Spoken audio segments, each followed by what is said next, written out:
Congratulation. जिस तरह से आपकी जर्नी रही है लॉकअप में काफी शानदार रही है। 2 कदम आप दूर थे, एक रील से आपकी शुरुआत हुई, इंडस्ट्री में आप आए, लॉकअप में काफी फैंस कोई ऐसे शौक थे, कोई हैप्पी थे आपको उस सेट पे देखते हो। किस तरह से आप इस जर्नी को डिस्क्राइब करते हो?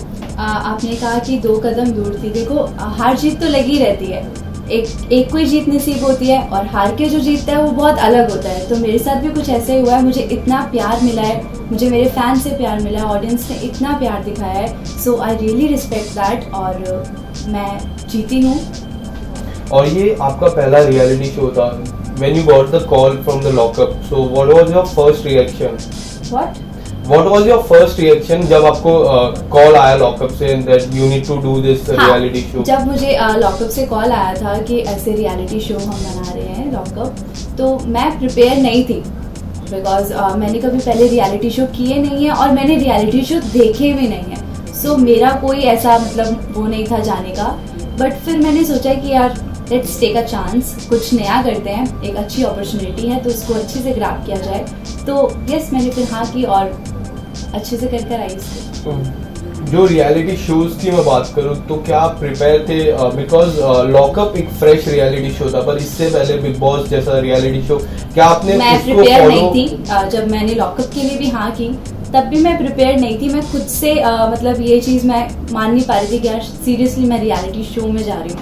बट धीरे धीरे वहाँ जाके भी मुझे 1-1.5 हफ्ते तक यही लगता रहा कि यार मैं क्यों आ गई, कि मैंने क्यों किया, मैंने कॉन्ट्रैक्ट क्यों साइन कर दिया, यार मेरे को नहीं करना चाहिए था, मुझसे नहीं हो पा रहा है। बट धीरे धीरे मैंने वहाँ ग्रो करना शुरू किया, मैंने सब में इन्वॉल्व होना शुरू किया।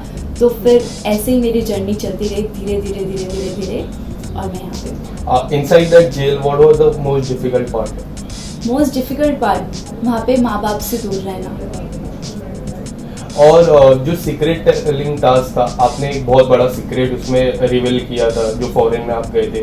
तो उस आप जब वो बोल रहे थे तो आपको बैक ऑफ द माइंड क्या कुछ आपके अंदर चल रहा था कि like if I go out what will my fans think, मेरे मम्मी पापा सुन रहे, क्या कुछ चल रहा था mind, back of the mind क्या कुछ नहीं। मैंने जो बोलना था वहाँ पे बोला और ऐसा उसमें कुछ नहीं था।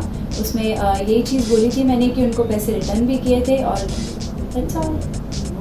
शुरुआत में करूँ दोस्ती से, आपकी सबसे अच्छी बॉन्डिंग आपको क्या लगती है किसके साथ सबसे अच्छी बॉन्डिंग बनी आपकी?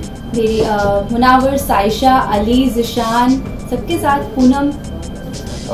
तो मैं मुनावर से शुरुआत करूँ। मुनावर और आपकी बॉन्डिंग काफी अच्छी लगी, लोगों को भी काफी अच्छा, उसमें हैशटैग्स बने, if you don't know hashtag बने, किस तरह से देखते हो? और मुनावर की कौन सी क्वालिटी आपको अच्छी, सबसे ज्यादा अच्छी लगी? हिज ब्रेन, कि जो वो जिस तरीके से चीज़ों को नाप तोल के बोल रहा है, उसको पता है कि उसको किस तरीके से अपने आप को प्रेजेंट करना है सामने वाले के सामने। तो उसकी ये क्वालिटी बहुत अच्छी है कि वो जितना बताना चाहता है वो उतना ही बताता है। So that's a good thing. और आपकी ऐसी कोई दोस्ती घर पे जिससे आप बाहर अब आ चुके हो तो उनसे मिलना नहीं चाहोगे? कोई ऐसा व्यक्ति? ऐसा कुछ नहीं है यार। देखो, ये कोई हेट रेट थोड़ी चल रहा है, सबसे मिलेंगे, कोई दिक्कत नहीं। और जब से आप बाहर आए हो, देयर इज वन थिंग कि people want to see you and Munawar in a real. यार मेरे को तो टाइम ही नहीं मिल पाया। मैं कल रात को ही बॉम्बे आई हूँ। सो मैं अपनी फैमिली के साथ थी, तो अब लेट्स सी, मिलते हैं। और मैंने आपके इंस्टाग्राम अकाउंट पे भी देखा the kind of reception you got when you went to your home town, उसके बारे में किस तरह की फीलिंग हुई उस रिसेप्शन? बहुत एक प्राउड फीलिंग भी थी और मेरे मम्मी पापा, मेरे फ्रेंड्स, मेरी फैमिली बहुत प्राउड थे और वो बहुत खुश भी थे। और मैं उनको देखकर बहुत खुश हुई कि उन्होंने जिस तरीके से मेरा वेलकम किया। आई वॉज उस टाइम पे मेरे को ऐसा फील हो रहा है कि thank you Waheguru ji, thank you so much. आपको क्या लगता है कि क्या कुछ ऐसी बात कमी रह गई जो आपको थर्ड बनाए, एंड पायल को सेकेंड एंड मुनावर को फर्स्ट बनाए? उन लोग में वैसी क्वालिटी थी जो आप में नहीं थी? देखो, हर कोई अपने हिसाब से अपना 100% देता है। शायद मेरी कोई कमी रही हो, आगे आने वाले लाइफ के लिए मेरे लिए सीख थी कि हाँ, मैं कहीं कुछ भी कमी ना छोड़ूं। जो मैंने कमियां यहाँ छोड़ी, मैं आगे आने वाली चीज़ों में, जो मैं करने वाली हूँ, जो भी होने वाला है, उसमें मैं कमी ना छोड़ूं। और मुनावर की मैं बात करूँ तो मुनावर ने एक ऐसा, मतलब बोलते ना, एक ऐसा रेपो अंदर लेके गए। उनके पहले के वीडियोस काफी चर्चा में रहे थे और अंदर आप सबसे ज्यादा क्लोजली उनको देखे। तो डू यू थिंक कि वो बिहेव ऐसा कर रहे थे कि वो नेचुरल था? मैं लॉकअप के बाद मुनावर से पर्सनली नहीं मिली हूँ, सो उसके बारे में मैं नहीं बता पाऊंगी। और जिस तरीके से वो अंदर लॉकअप में रहता था वो बिल्कुल नेचुरल था मेरे हिसाब से, बिकॉज मेरे को कभी ये चीज़ फील नहीं हुई कि वो फेक है। तो आई होप कि वो बाहर भी ऐसा ही हो। को पायल की मैं बात करूँ तो पायल का गेम आपको कैसा लगता था? ठीक था, अपनी जगह बढ़िया खेल रही थी लड़की, तभी यहाँ तक पहुंची। काफी फैंस का ये भी कहना था कि पायल ही जीतनी चाहिए थी। Munawar there is something that Payal नहीं जीती और मुनावर जीत गया। उसमें आपकी क्या पर्सनल फेवरेट आपका कौन था, मुनावर या पायल? मुनावर। पर फैंस अगर बोलते हैं कि पायल जीतनी चाहिए तो पायल को जिताया नहीं, नहीं उसमें आप देखो, क्या ऐसा कुछ नहीं होता है कि जिताया नहीं है कुछ। सब चीज़ें देखी जाती है ना, एक एक चीज़ मिलाकर हम अगर देखें तो मुनावर और पायल का गेम बहुत डिफरेंट था। दोनों के डिफरेंट वे थे चलने के, वो बहुत अलग चलती थी, मुनावर बहुत अलग चलता था। सो दोनों के हिसाब से मुनावर उनको बेस्ट लगा तो इसलिए वो जीता, और उसमें वो क्वालिटी थी जीतने की। और मैं बात करूँ जो जीशान के साथ हुआ, उनका इविक्शन हुआ, काफी चर्चा हुई उसके बारे में। आप उस टाइम पे आप काफी क्लोज आप ही थे, आपको क्या लगता है कौन राइट था कौन रॉन्ग था उस टाइम? देखो, जो उसने झाड़ू मारी मैं उसके अगेंस्ट थी, है ना, कि उसने वो जिसको झाड़ू नहीं मारना चाहिए था, वो उसको भी फील हुआ कि वो उससे शायद एक गुस्से में लग गया। बट जो आजमा करती थी प्रोवोक भी उतना ही गलत है जितना कि हिंसा है, बिकॉज वो मतलब प्रोवोकिंग में इतनी गलत चीज़ें, कोई भी अपनी फैमिली के बारे में नहीं सुनेगा। माँ बाप भाई बहन सबके एक जैसे होते हैं। सो कोई भी अगर किसी के माँ बाप के बारे में, उसकी गर्लफ्रेंड के बारे में उसको इतना गलत बोला गया, सो जो एक्सेप्टेबल नहीं था, तो उसने जो किया उसकी सजा उसको मिली।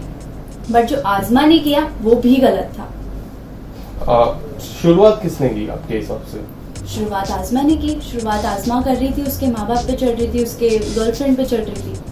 एंड डू यू थिंक मतलब जो गलती की दोनों ने की, बट सजा जिशान को मिली, जिशान को घर के बाहर निकल गया।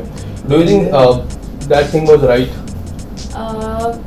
देखो, वो चीज़ हम राइट और रॉन्ग नहीं बोल सकते। जो बाकी मेकर्स को जो लगा उन्होंने वो किया, तो वो उनको ऊपर ही छोड़ दिया।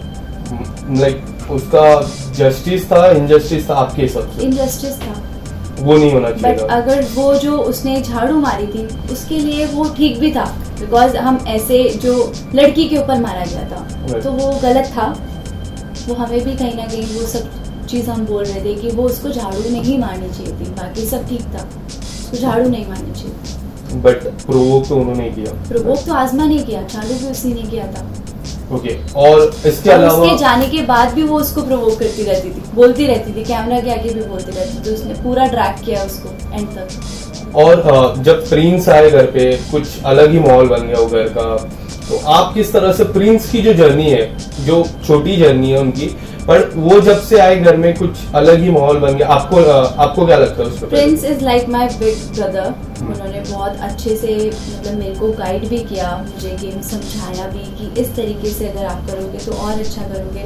वो हमेशा मेरे को मोटिवेट करते थे कि इस तरीके से कर, इस तरीके से कर। तो वो उनकी जो जर्नी छोटी सी थी वो बहुत अच्छी जर्नी थी, हमारे लिए बहुत मतलब इंस्पायर किया उन्होंने हमें। और ऑफ कोर्स वो 4 रियलिटी शो जीते हुए हैं, तो उनके साथ वहाँ पे एज अ को कैदी रहकर मुझे भी बहुत अच्छा फील हुआ। और कोई ऐसी चीज जो आपने सीखी उनसे? कि अपनी ओपिनियन जो अपना रखना चाहिए वो पूरा खुल के रखो। वो मेरे को हमेशा एक ही चीज बोलते थे, खुल के बोला कर, पूरा बोल, ओपिनियन रख। तो यस, प्रिंस बनो, यहाँ पे मैं वही कर रही हूँ। ओके, तो मैं मुनावर पे फिर से आता हूँ। मुनावर की मैं बात करूँ तो मुनावर अब तो जीत चुके जी। ओके, अब जीत चुके हैं। उसके बाद कुछ आपकी बातें हुई, कुछ आपका नहीं, कोई मेरी अभी तक उससे कोई बात नहीं हुई है, और अभी हम मिलेंगे मे बी। तो अभी मैं अपने घर से आई हूँ, मैं अपनी फैमिली से फ्री नहीं हुई थी, तो कल ही मैं बॉम्बे में आई हूँ, अभी मैंने आपको बताया। तो अब मैं जाके सबसे मिलने वाली हूँ। कंगना मैम की बात करूँ तो Kangana ma'am as a host कैसे लगी आपको? क्योंकि which was very new for all the audience also. Maybe जो ये हमारे जेल का कॉन्सेप्ट था, अगर कंगना मैम नहीं होती तो ये शो पूरा नहीं होता। तो कंगना मैम हमारे पूरे शो की सोल थी। और करण कुंद्रा काफी बार अंदर आए, लास्ट में तेजस्वी भी आए। करण कुंद्रा प्योर से हार्ट, प्योर सोल, बहुत अच्छे हमारे जेलर जी। हमेशा जब वो बोलते थे ना, ऐसा लगता था कि यार एक बूस्ट आ गया, मोटिवेट कर दिया उन्होंने हमें। और जेन्युइन बंदा, बिल्कुल जेन्युइन। कोई ऐसी बातें हुई उनसे जो आपको सीखने में, क्योंकि बहुत कुछ सीखने को मिला। मतलब उन्होंने हम जब भी कुछ बताते थे हमें ऑन पॉइंट बताते कि तुम इस पॉइंट पे अगर काम कर लोगे तो तुम आगे चले जाओगे। तो भाई वो जो छोटी छोटी सीख देते थे वो बहुत अच्छी थी।